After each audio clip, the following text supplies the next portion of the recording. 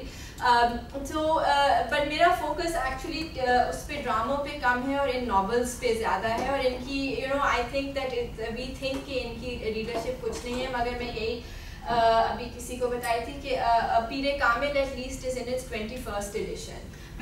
21st edition with 5,000 copies a print run. تو اور 21st edition آپ یہ سوچ لیں کہ 2010 یا 2008 یا کچھ ایسے چھاپی گئی تھی, تو کوئی اتنی دیر نہیں ہوئی. 21st edition اب شیکسپیئر کی بھی شاید نہ ہوئی ہو, مگر چلیں, یا اور کسی کی, منٹو کی تو ڈیفینیٹلی نہیں ہوئی 21st ابھی تک.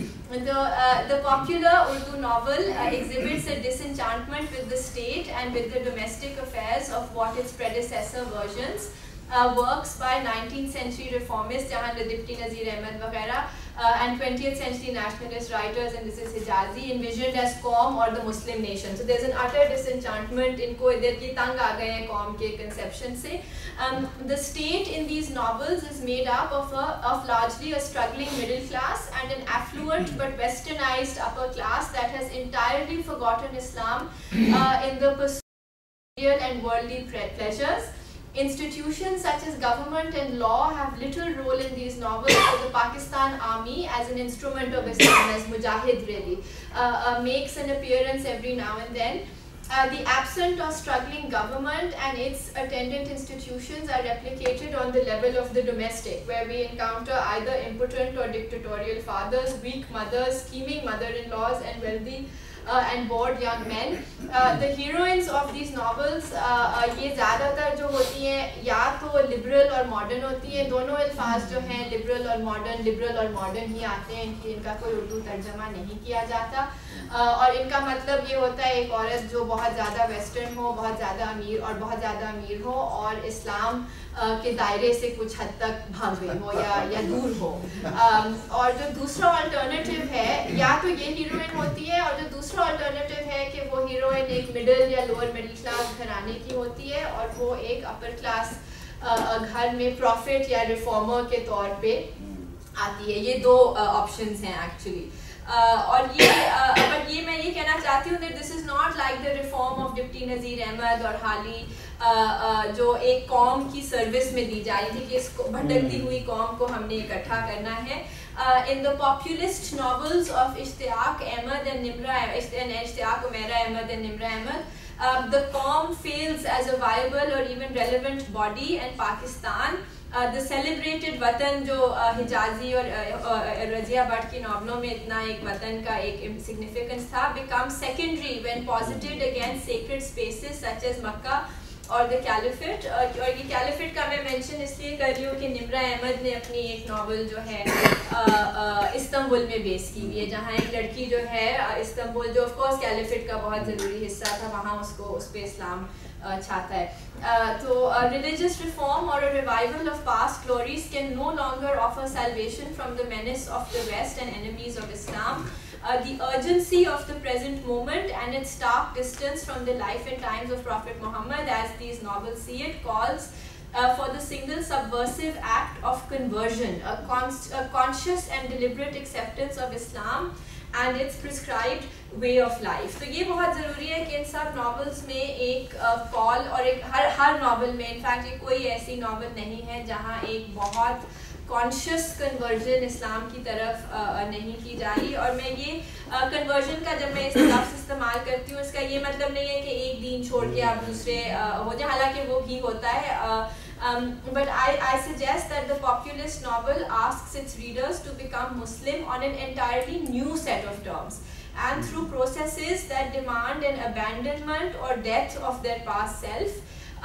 This is not revival or reform, but rather the suspension of everyday belief, a phenomenon Gauri Viswanathan has described as a reference not to doctrinal authority, but to the aspirations, understandings, expectations, needs, imaginations and goals that constitute the self-definition of a people. تو یہ ایک نیا, ایک completely نیا طریقہ ہے of being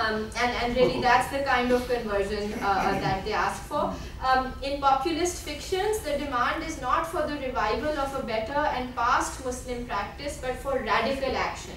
Given the failures of the Muslim nation, the Qawm and the Muslim Watan to uphold Islamic values which once defined them, these novels place the onus of discovering and pledging oneself to Islam upon the individual,